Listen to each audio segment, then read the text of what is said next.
জীবনে কখনো কাউকে ব্লেম দিও না। একটা কথা মনে রেখো, ভালো মানুষ সবসময় তোমাকে দেবে হ্যাপিনেস। তাদের সঙ্গে থাকা মানে মনে শান্তি, আনন্দ, ভালোবাসা। আর খারাপ মানুষ তোমার জন্য রেখে যাবে এক্সপেরিয়েন্স। তাদের আচরণ শেখায় কিভাবে ধৈর্য ধরতে হয়, কিভাবে শক্ত থাকতে হয়, কিভাবে জীবনের কঠিন মুহূর্তেও মোকাবেলা করতে হয়। ঠিক তেমনই তোমার জীবনে মোস্ট পার্সন তোমার জন্য রাখবে লাইফ লেসন। সে শিক্ষা দিবে, কিন্তু কখনো ক্ষতি করবে না।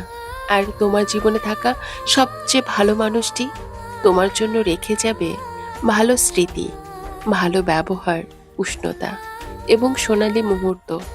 জীবন শেখায় প্রতিটি মানুষ একটি গিফট, কিছু হাসি দেয়, কিছু শিক্ষা, কিছু জীবন পরিবর্তন করে।